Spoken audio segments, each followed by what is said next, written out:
নমস্কাৰ আজি শিকো আহা বিভিন্ন ধৰণৰ গ্ৰাফৰ প্ৰকাৰসমূহ আমি আগৰ এপিসোডটোত চাইছিলো লাইন গ্ৰাফৰ বিষয়ে আজি আমি জানিম বাৰ গ্ৰাফ আৰু পাই চাৰ্টৰ বিষয়ে ঠিক আছে আহা আমি ডিটেইলছত জানো বাৰ গ্ৰাফ আৰু পাই চাৰ্ট আমি কেতিয়া ইউজ কৰো আৰু কেনেকৈ ইউজ কৰিম প্ৰথমতে আমি বাৰ গ্ৰাফ ধৰিলো মই তোমালোকৰ ক্লাছত সুধিলো গোটেইবিলাক ষ্টুডেণ্টকে যে সবকে যে তোমালোকৰ ফেভাৰিট খেলটো কি কোৱা ফেভাৰিট স্পৰ্টছ ধৰি লোৱা ক্ৰিকেট ফুটবল বেডমিণ্টন টেনিছ আৰু ৰেছলিং ধৰি লোৱা এতিয়া তোমালোকৰ ক্লাছত মানি লোৱা যে 60জন ষ্টুডেণ্ট আছে সবকে মই গৈ সুধিলোঁ আৰু কিছুমানে নিজৰ নিজৰ উত্তৰবিলাক দিলে ধৰি লোৱা 20জনে ক'লে ক্ৰিকেট 20জন ইয়াতে লিখিলোঁ 20জনে ক'লে ক্ৰিকেট তাৰপিছত ফুটবল ক'লে বহুতে ফুটবল ভাল পায় ফুটবল ক'লে 15জনে বেডমিণ্টন ক'লে 10জনে টেনিছ ক'লে 10জনে আৰু ধৰি লওক ৰেছলিঙো বহুত কেইজনে ক'লে ৰেছলিং ক'লে 5জনে সো এই গোটেই 60জনৰ ভিতৰত এই 5টা খেল সবেই বাছি ল'লে যে এইকেইটা সিহঁতৰ ফেভাৰিট এতিয়া আমি এই বস্তুটো এই ইনফৰমেশ্যনখিনি এই তথ্যখিনি আমি বাৰ গ্ৰাফত কেনেকৈ দেখুৱাব পাৰিম বাৰ গ্ৰাফত আমি দেখুৱাম যাতে তুলনা কৰিব পাৰোঁ আমি কোনে কিমান বেছিকৈ ক'লে কিমান কমকৈ ক'লে কোনটো খেলৰনো চবতছে বেছি নম্বৰ হ'ল এতিয়া আমি এইটো আইডাৰ ইয়াতে সংখ্যাবিলাক পঢ়িও গম পাব পাৰোঁ যে 20জন চবতছে বেছি ক'লে ক্ৰিকেটৰ কথা ফুটবলৰ কথা 15জনে ক'লে বেডমিণ্টনৰ কথা ক'লে 10জনে আৰু সেইটো আমি ভিজুৱেলাইজ কৰি চকুৰে আমি গ্ৰাফ হিচাপে বাৰ গ্ৰাফ হিচাপেও দেখুৱাব পাৰোঁ যাতে সেইটো দেখিলে গম পাই যায় যে ক্ৰিকেটৰ ইমান বেছি বা ৰেছলিঙৰ ইমান কম সেইটো কাৰণে আমি বাৰ গ্ৰাফ ইউজ কৰিম এতিয়া আমি চাওঁ যে বাৰ গ্ৰাফত এইটো আমি কেনেকৈ ৰিপ্ৰেজেণ্ট কৰিম কেনেকৈ এইটো আমি দেখুৱাব পাৰোঁ তাৰ কাৰণে আমি বাৰ বনাব লাগিব আৰু বাৰ বনোৱাৰ আগতে আমি এই এক্স আৰু ৱাই এক্সিছ ইয়াতে আমি লিখি ল'ম বেলেগ বেলেগ খেলবিলাক কাৰণ যিহেতু আমি জানো যে 20 হয় আমাৰ মেক্সিমাম 20 হ'ল আমাৰ মেক্সিমাম সংখ্যা মেক্সিমামটো হ'ল আমি 20 সেইকাৰণে আমি যেতিয়া বাৰ গ্ৰাফত আমি এইটো এক্স এক্সিছ ন ইয়াতে এক্স এক্সিছ এইটোত আমি যেতিয়া লিখিম সেইটোত আমি এনেকৈ লিখিম যাতে 20লৈকে আমি দেখুৱাব পাৰোঁ ঠিক আছে চ' 20লৈকে দেখুৱাবলৈ আমি ভাগ কৰিলোঁ ধৰি লোৱা 2 4 6 8 10 12 14 16 18 আৰু 20 এইটো হ'ল আমাৰ 20 ঠিক আছে এনেকৈ আমি ডিভাইড কৰি ল'ম এতিয়া ধৰি লওঁ আমাৰ আপাৰ লিমিটটো মেক্সিমামটো 20তকৈ বেছি 40 আছিল তেতিয়া আমি ইয়াতে 40লৈকে লিখিম তেতিয়া আমি দেখুৱাব পাৰিম নহ'লে দেখোন দেখুৱাবই নোৱাৰিম ইয়াতে আমি 20 লিখি ল'লোঁ ইয়াতে আমাৰ 10 হ'ল 2 4 6 8 10 এইটো আমাৰ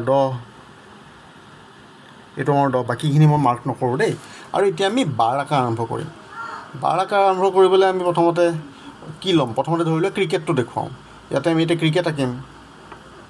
ক্ৰিকেটটো ধৰি লোৱা কিমানে ক'লে ক্ৰিকেট 10জনে ক'লে চ' আমি 20জনে ক'লে 20লৈকে আমি ক্ৰিকেটৰ বাৰটো আঁকিলোঁ তাৰপিছত আমি ফুটবলৰটো আঁকিম ফুটবলটো কিমানে ক'লে 15 আমাৰ কোনখিনিত আছিল 15 আমি 12 14 15 আমাৰ এইখিনিতে আছিল চ' আমি ফুটবলৰটো আমি এতিয়া 15লৈকে যাম 15লৈকে ফুটবলৰটো যাব লাগিব ফুটবলৰটো 15লৈকে গ'লোঁ তাৰপিছত আমাৰ কি আছিল বেডমিণ্টন আছিল বেডমিণ্টনক কিমানে ক'লে বেডমিণ্টন 10জনে ক'লে বেডমিণ্টন আমি 10লৈকে গ'লোঁ আকৌ টেনিছো কিছুমানে ক'লে 10লৈকে টেনিছো আমি গ'লোঁ 10লৈকে আৰু ৰেছলিং 5জনে ক'লে চ' ৰেছলিং আমি 5লৈকে আমাৰ 5টো ক'ত আছিল 5টো আমাৰ এইখিনিতে আছিল 5 ৰেছলিঙত আমি 5লৈকে নিম সেইকাৰণে 5লৈকে লৈ গ'লোঁ দেখিলানে ইমান সহজ ইমান ইজি এইটো আমি ক'লোঁ যে 20 এইটো 10 এইটো 10 চৰি দেই 20 এইটো 15 এইটো 10 এইটো 10 আৰু এইটো 5 এতিয়া ইয়াতে আমি কি ক'ম এইটো হ'ল আমাৰ ক্ৰিকেটৰ বাৰ এইটো আমাৰ ফুটবলৰ বাৰ এইটো আমাৰ বেডমিণ্টনৰ বাৰ এইটো আমাৰ টেনিছৰ বাৰ আৰু এইটো আমাৰ হ'ল ৰেছলিঙৰ বাৰ তো দেখুৱালোঁনে আমি বাৰ গ্ৰাফত ধুনীয়াকৈ দেখুৱাই দিলোঁ নে এতিয়া কোনোবাই যদি আমাক সংখ্যাখিনি নেদেখুৱায়ো আমি বাৰ গ্ৰাফেৰে দেখি গম পাই যাব পাৰোঁ এইখিনি হ'ল আমাৰ বেডমিণ্টন টেনিছৰ সমান ধৰি লোৱা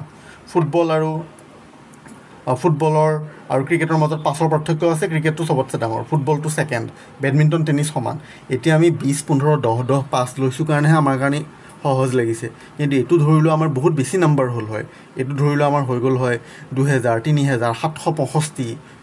340 এনেকৈ বেলেগ বেলেগ নম্বৰ হ'ল হয় তেতিয়া তুমি আৰু চকুৰে চাই গম পাই যাবা যে এইটো ইমান বেছি এইটো ইমান কম বুজিলানে সেইকাৰণে আমি এইটো বাৰ গ্ৰাফ ইউজ কৰোঁ, বাৰ গ্ৰাফ ইউজ কৰি আমাৰ ইজি হৈ গ'ল। এইটো আমি কোনে কোনটো খেল ভাল পায় সেইটো এক্সাম্পল দিলোঁ। আৰু এনেকুৱা এক্সাম্পল বেলেগ কি হ'ব পাৰে, ভাবি লোৱা যে ইণ্ডিয়া অলিম্পিক্সত গৈছে, ইণ্ডিয়াই কিমান মেডেল পালে। ধৰি লোৱা ক্ৰিকেটত ইণ্ডিয়াই 20টা ৱৰ্ল্ড কাপ জিকিলে বা 20টা মেডেল পালে। ক্ৰিকেট নহয় এইটো, ধৰি লোৱা এইটো ক্ৰিকেট নহয়, এইটো আমাৰ বেলেগ কিবা হ'ল হয়। ক্ৰিকেট নহয় এইটো আমাৰ হ'ল হয়, ধৰি লোৱা কি হ'ল হয়, ক্ৰিকেট নহয় এইটো আমাৰ বেলেগ এটা পালে। ধৰি লোৱা ক্ৰিকেট নহয় এইটোত আমাৰ পালে, আমাৰ কিহত ভাল, shooting, wrestling, weight lifting, boxing, ধৰি লোৱা 20টা মেডেল পালে। তাৰপিছত পালে বেলেগ এটা স্পৰ্টছত 15টা পালে, বেলেগ এটা স্পৰ্টছত 10টা পালে, কোনোবা এটা 7টা পালে। তেতিয়া আমি এইটো আমাৰ 5টো বাঢ়ি 7 হৈ যাব, 10টো বাঢ়ি কোনোবা এটাত 8 হৈ গ'লে সৰু হৈ যাব বাৰকেইটা। এনেকৈ আমি গোটেই বাৰকেইটা দেখুৱাব পাৰোঁ এই গ্ৰাফত। আৰু আমি বেলেগ বেলেগ বস্তুখিনি, বেলেগ বেলেগ ভেলিউজখিনি তুলনামূলকভাৱে ভিজুৱেলাইজ কৰি চকুৰে দেখি আইডিয়াটো লগাব পাৰোঁ কিমান ডাঙৰ কিমান কম। ইজি হ'ল নে নাই? এতিয়া মই তোমাক যদি বাওঁফালে এই টেবুলখন দিলোঁ হয় যে চোৱা ক্ৰিকেট 20 জন, ফুটবল 15, 10, 5, আৰু এই বাৰটো তোমাৰ দেখি বেছি পটককৈ বুজি পালানে? এইটো ইমান পালে, এইটো ইমান পালে, এইটো পটককৈ বেছিকৈ বুজি পালা হয়নে? সেইকাৰণে আমি ইউজ কৰোঁ বাৰ গ্ৰাফ। ধৰি লোৱা মেডেল দেখুৱালা, আৰু এটা বস্তু দেখুৱালা যে ধৰি লোৱা কিমান, কোনখন ষ্টেটৰ কিমান পপুলেশ্যন, আছাম, বেংগল,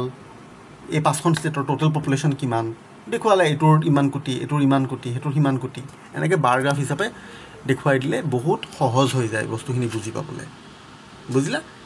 এইটো আছিল বাৰ গ্ৰাফ। বুজি পালানে? মোক কমেণ্টছত জনাবা। ইয়াৰ পিছত আমি চাম, এতিয়া আমি চাম নেক্সট হ'ল পাই চাৰ্ট। পাই চাৰ্টটো কিয় ইউজ কৰোঁ সেইটো আমি শিকোঁ। এতিয়া পাই চাৰ্ট ইউজ কৰিবলৈ আমি ছেইম এক্সাম্পলটোৱে ল'ম। ধৰি লোৱা cricket, football, badminton, tennis, wrestling. মই সুধিলোঁ কোনটো খেলাত কোনে ভাল পায়। আমাৰ ক্ৰিকেটত কিমান কৈছিল? ক্ৰিকেটত কৈছিল 20 জনে, ফুটবলত কৈছিল 15 জনে, বেডমিণ্টনত কৈছিল কিমান 10 জনে কৈছিল, টেনিছতো 10 জনে কৈছিল, ৰেচলিঙত 5 জনে কৈছিল। Favourite sport. এতিয়া এই বস্তুটো আমি পাইতো দেখুৱাব পাৰোঁ। পাইত দেখুৱাবলৈ কি হ'ল, পাই নামটো যেনেকৈ কয়, পাই মানে কি, কেক, পিঠা, গোল ন। এতিয়া গোলত আমি অংশবিলাক ভাগ কৰি আমি দেখুৱাব পাৰোঁ যে কোনটো। ধৰি লোৱা এইটো এটা ভাগ কৰিলোঁ, এইটো এটা ভাগ কৰিলোঁ, এইটো এটা পাৰ্ট হ'ল, এইটো এটা পাৰ্ট হ'ল, হয়নে? বা ধৰি লোৱা আধা ভাগ কৰিলোঁ, ওপৰটো 50 হ'ল, তলৰটো 50 হ'ল, আধা ভাগ কৰিলোঁ নে? ত' তেনেকুৱা। এতিয়া আমি জানো যে এই গোটেইখিনি কিমান 360 ডিগ্ৰী। আৰু আমি যদি কিবা এটা ভাগ কৰিবলৈকে কিমানত ভাগ কৰিম, এইটো ধৰি লোৱা 90 ডিগ্ৰী, এইটো 45 ডিগ্ৰী, তেনেকৈ আমি ভাগ কৰিব লাগিব, নহ'লেতো যধে মধে ভাগ কৰিলে নহ'ব। এতিয়া কোনটো পাই বা ধৰি লোৱা কোনটো অংশ আমি কেনেকৈ ভাগ কৰিম সেইটো ডিপেণ্ড কৰিব যে আমাৰ ভেলুবিলাক কিমান। ক্ৰিকেট 20, ফুটবল 15, বেডমিণ্টন 10, টেনিছ 10 আৰু ৰেচলিং 5। টোটেল আমাৰ কিমান? টোটেল ষ্টুডেণ্ট 60 জন। তাৰমানে 60 জনক আমি এই 360ৰ ভিতৰতে ভৰাব লাগিব। যদি আমাৰ 60 জনৰ অকল 2টা খেল হ'ল হয়, 30 জনে ক'লে ক্ৰিকেট, 30 জনে ক'লে ফুটবল, তেতিয়া আমি কি কৰিলোঁ হয়? তেতিয়া আমি কৰিলোঁ হয় যে ঠিক আছে, 30 জনে ক'লে ক্ৰিকেট, 30 জনে ক'লে ফুটবল, 60 হৈ গ'ল। তাৰমানে আমি অকল দুভাগ কৰিব লাগিল হয়। তেতিয়া আমি জাষ্ট পাইডাল দুভাগত ভাগ কৰাই দিলোঁ হয়। এইটো গ'ল হয় ক্ৰিকেট, এইটো হৈ গ'ল হয় ফুটবল। ধৰি লোৱা 3 জনে ক'লে হয় ক্ৰিকেট, ফুটবল আৰু টেনিছ, ক্ৰিকেট, ফুটবল, টেনিছ, তাৰমানে ধৰি লোৱা সেইটো হ'ল হয় আমাৰ 20-20-20। 20 জনে ক'লে ক্ৰিকেট, 20 জনে ক'লে ফুটবল, 20 জনে ক'লে টেনিছ। তেতিয়া আমি কি কৰিলোঁ হয়? তেতিয়া আমি 20-20-20টো আমি 360ত ভগাব লগা হ'ল হয়। 360 ডিভাইডেড বাই 3 সমানে কৰিলে কিমান 120 হ'ল হয়। ত' 120ত আমি ভগালোঁ হয়। ধৰি লোৱা এইটো 120 হৈ গ'ল হয়। এটা ডিগ্ৰী 120 ডিগ্ৰী, এইটো 120 ডিগ্ৰী, এইটো 120 ডিগ্ৰী। তেতিয়া এইটোৰ কিমান? এইটোৰ 20 জন হ'ল হয়। 20 জনে ক্ৰিকেট কৈছে, 20 জনে ফুটবল কৈছে, 20 জনে টেনিছ কৈছে, সমানে 3টা ভাগ হৈ গ'লনে? বুজিলা? কিন্তু তেনেকুৱাতো আমাৰ হোৱা নাই। এতিয়া আমাৰ ক'লে কিমানে কি ক'লে? আমাক ক'লে 20 জনে ফুটবল, 20 জনে ক্ৰিকেট, 15 ফুটবল, 10, 5। আমি তেনেকৈ ভাগ কৰিব লাগিব। সেইটো কেনেকৈ ভাগ কৰিম শিকোঁ আহা। ঠিক আছে? এতিয়া 20 জন আমি প্ৰথমতে 20 জনটো আমি দেখুৱাই লওঁ ক্ৰিকেটটো। 20 জন যদি আমি ক্ৰিকেটক দেখুৱাওঁ, ফৰ্মুলাটো কি হ'ব যে 360 ডিগ্ৰী হ'লে যদি আমি 60 জন হ'ল হয়, গোটেইজনেই ক্ৰিকেট ক'লে, তেতিয়া আমি ইয়াতেই গোটেইটো ক্ৰিকেট লিখি দিলোঁ হয় ন। ক্ৰিকেট লিখি দিলোঁ হয়, 60 জন হৈ গ'ল হয় ইয়াতে। তাৰমানে গোটেই 360 ডিগ্ৰী ক্ৰিকেটে লৈ ল'লে হয়। কিন্তু এতিয়া আমাক কিহে লৈছে এতিয়া আমাক লৈছে হেৰিয়ে ক্ৰিকেটে অকল 20 জনহে লৈছে তো 20 জন আমাৰ কিমান ডিগ্ৰী হ'ব 20 জন আমাৰ হ'ব 120 ডিগ্ৰী কেনেকৈ কৰিলোঁ সেইটোও দেখুৱাই দিওঁ ইজিলি 360 ডিগ্ৰী যদি 60 জনে হ'ল হয় তেনেহ'লে 20 জনৰ কিমান হ'ল হয় 20 জনৰ হ'ল হয় 20 × 360 ডিভাইডেড বাই 60 এইটো কাটিল 6 আৰু 6 × 20 120 গম পালা এনেকৈ ইজিলি গম পাই গ'লোঁ আমি 120 ডিগ্ৰী তাৰমানে 20 জনে 120 ডিগ্ৰী ৰিপ্ৰেজেণ্ট কৰিব বুজিলা 120 ডিগ্ৰী আমি 20 জনক ৰিপ্ৰেজেণ্ট কৰাম 20 জনক দেখুৱাম চ' লিখি দিওঁ ইয়াতে ঠিক আছে 20 জন হ'ল আমাৰ 120 ডিগ্ৰী তেনেকৈ আমি গন্তি কৰি ল'লোঁ তেনেকৈ গন্তি কৰি আমি কওঁতে পালোঁ যে 15 হ'লে আমাৰ 90 ডিগ্ৰী হয় 10 হ'লে আমাৰ 60 ডিগ্ৰী হয় এইটোতো 10 এইটোও 60 ডিগ্ৰী হ'ব 5 হ'লে আমাৰ 30 ডিগ্ৰী হ'ব টোটেল কিমান টোটেল 360 ডিগ্ৰী পাই গ'লে দেখোন হৈ গ'ল ন তাৰমানে আমি গোটেইখিনি ইয়াতে আঁতিব হ'ব এতিয়া আমি দেখুৱাম 120 ডিগ্ৰীটো দেখুৱাম দেই ফাৰ্ষ্ট 120 ডিগ্ৰীটো দেখুৱালোঁ এইটো হ'ল আমাৰ 120 ডিগ্ৰী হ'ল তাৰমানে এইটো আমাৰ কি এইটো আমাৰ ক্ৰিকেট ঠিক আছে নেক্সট হ'ব 90 ডিগ্ৰী আমাৰ দেখুৱাম এইটো এটা 90 ডিগ্ৰী হৈ গ'ল আমি ইজিলি জানো এইটো 90 ডিগ্ৰী 90 ডিগ্ৰীটো আমাৰ কিমান ফুটবল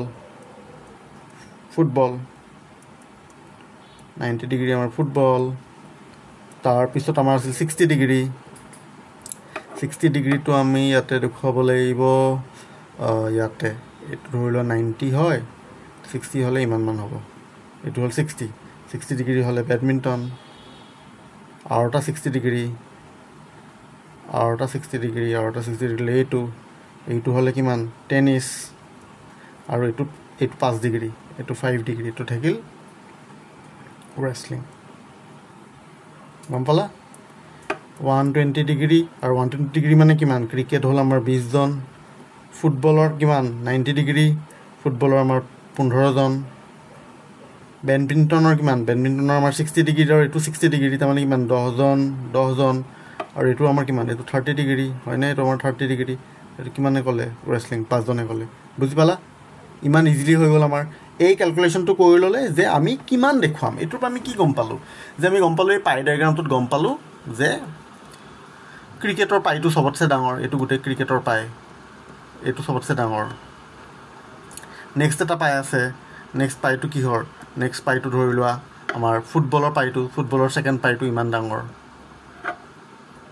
থাৰ্ড পাইটো ধৰি লোৱা বেডমিণ্টনৰ পাইটো এইটো ফোৰ্থ পাই ধৰি লোৱা টেনিছৰ পাইটো এইটো ডাঙৰ হয়নে আৰু লাষ্টত আমাৰ আছে ৰেছলিঙৰ পাইটো এইটো চ' এতিয়া পাইটোৰে চাইজেৰে আমি গম পাই গ'লোঁ ন কিমান ডাঙৰ কিমানটো কিমান বেছি সাইজ কিমান সৰু সাইজ এটো কাৰণে আমাৰ কি দৰকাৰ এটো কাৰণে আমি দৰকাৰ যে আমি টোটাল 360 টো আমি ভগাই ল'ব লাগিব 360 টো আমি ভগাই ল'ব লাগিব কিমান ললে ইয়াতে আমাৰ ষ্টুডেন্ট 60 জন আছে সো 60 জনৰ ভিতৰত আমি 360 টো ভগাই ল'ব লাগিব তো 20 জনে 100 ডিগ্ৰী পালে 15 জনে 90 ডিগ্ৰী পালে 10 জনে 60 ডিগ্ৰী পালে বাকি 5 জনে 60 ডিগ্ৰী পালে আৰু 10 জনে হেৰি আৰু লাষ্টত 5 জনে 30 ডিগ্ৰী পালে সিমিলাৰলি একদম ইজি হ'ল এতিয়া আমি ধৰি লোৱা আৰু এটা কৰিম দে এক্সাম্পল পাই চাৰ্টৰ এটা মই গোল বনাই লওঁ ইজিলি গোল এটা মই বনাই লওঁ পাই চাৰ্টৰ গোল বনালো মাজত এটা দি দিলোঁ এতিয়া ধৰি লওঁ মই তোমাক সুধিলোঁ যে তোমাৰ দিনটো তুমি কি কৰা কোৱাচোন দিনটো তুমি কি কৰা কেনেকৈ তোমাৰ দিনটো ভাগ হয় তে তুমি ক'লা যে মই হেৰি কৰোঁ মই স্লিপ কৰোঁ 8 আৱাৰ্ছ তাৰপিছত মই স্কুল যাওঁ মই 6 ঘণ্টা তাৰপিছত তুমি ক'লা যে মই ইটিঙত খাবলৈ মই 2 ঘণ্টা ইউজ কৰোঁ মই খেলিবলৈ 4 ঘণ্টা কৰোঁ আৰু আদাৰ্ছ গা ধোৱা কাপোৰ সলোৱা ইফাল কৰা তাতে 4 ঘণ্টা সো আমাৰ টোটেল কিমান হ'ল টোটেল 24 আৱাৰ্ছ হ'ল তো 24 আৱাৰ্ছত তুমি এনেকৈ ভগাই লোৱা ধৰি লোৱা 8 ঘণ্টা 6 2 4 সেইটো এতিয়া পাইত দিব লাগিব আমি পাইত দিব লাগিব নে এতিয়া এইটো আমি পাইত কেনেকৈ দেখুৱাম এতিয়া 360 টো আমি এই গোটেইখিনিৰে ডিভাইড কৰিব লাগিব তো তেনেকৈ যদি আমি ডিভাইড কৰোঁ শিকোৱা ফৰ্মুলাটো লৈ 8 ঘণ্টাটো হ'ব আমাৰ 120 ডিগ্ৰী 6 ঘণ্টাটো হ'ব আমাৰ 90 ডিগ্ৰী 2 ঘণ্টাটো হ'ব আমাৰ 30 ডিগ্ৰী 4 ঘণ্টাটো হ'ব আমাৰ 60 ডিগ্ৰী আৰু 4 ঘণ্টাটো হ'ল আমাৰ 60 ডিগ্ৰী টোটেল হ'ল নে 360 ডিগ্ৰী হৈ গ'ল ন 360 ডিগ্ৰী চ' তেনেকৈ আমি দেখুৱাম চ' ইয়াতে আমি 120টো আকৌ আগৰ নিচিনাকৈ 120 আঁকিলোঁ এইটো 120ত আমি কি কৰিলোঁ 120ত আমি কৰিলোঁ শ্লিপিং 120 ডিগ্ৰী কিমান ঘণ্টা 8 ঘণ্টা 8 আৱাৰ্ছ নেক্সট কি নেক্সট 90 ডিগ্ৰীত আমি কি কৰিলোঁ স্কুল 90 ডিগ্ৰী কিমান ঘণ্টা 6 ঘণ্টা 6 আৱাৰ্ছ তাৰপিছত আমি কি কৰিলোঁ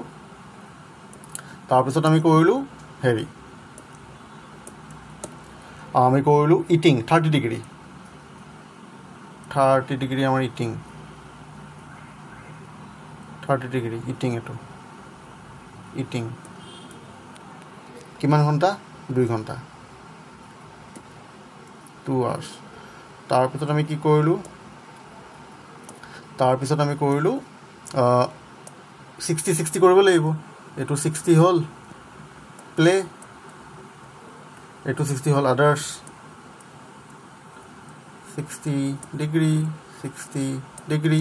হয়নে ধুনীয়াকৈ ভৰাই দিলা এতিয়া এইটো কি এই গোটেই 360 ডিগ্ৰীটো আছিল আমাৰ 24 আৱাৰ্ছৰ নহয় জানো 24 আৱাৰ্ছ আছিল 360 ডিগ্ৰীটো তেনেকৈ আমি শ্লিপিংটো ভগাই ল'লোঁ 120 ডিগ্ৰী স্কুলটো ভগাই ল'লোঁ 90 ডিগ্ৰী কাৰণ 6 ঘণ্টা ইটিংটো 30 প্লেটো 60 আদাৰ্ছ বেলেগ কামখিনিত আমি 60 ডিগ্ৰী কৰি ল'লোঁ 4 ঘণ্টাটো চ' এনেকৈ আমি পাই চাৰ্ট দেখুৱাব পাৰোঁ চব বস্তু এতিয়া তুমি চকুৰে দেখি গম পাই গ'লা যে অ'কে মোৰ দিনটোৰ মেজৰিটি মোৰ শ্লিপিঙত যায় তাতকৈ ছেকেণ্ড ডাঙৰ পাইটো কোনটো ছেকেণ্ড ডাঙৰ চবতছে ডাঙৰ পাইটো হ'ল পাই মানে কি ভাগ চবতছে ডাঙৰ পাইটো হ'ল 120 8 ঘণ্টা 120 ডিগ্ৰী তাৰমানে মোৰ দিনটোৰ 8 ঘণ্টা চবতছে বেছি টাইম মোৰ শ্লিপিঙত যায় ছেকেণ্ড স্কুল কৰোঁতে মোৰ 6 ঘণ্টা যায় দিনটোত ছেকেণ্ড এইটো আৰু বাকী খেলা আৰু বেলেগ কাম কৰাত সমান যায় আৰু চবতছে কম টাইম যায় খাওঁতে অকল 2 ঘণ্টা যায় তাৰমানে পাইটোত 30 ডিগ্ৰী যায় বুজি পালা আজি আমি শিকিলোঁ পাই চাৰ্ট আৰু এটা কি শিকিলোঁ বাৰ গ্ৰাফ ইজি হৈ গ'ল গম পালা কেনেকুৱা লাগিল মোক জনাবা কমেণ্টছত ঠিক আছে থেংক ইউ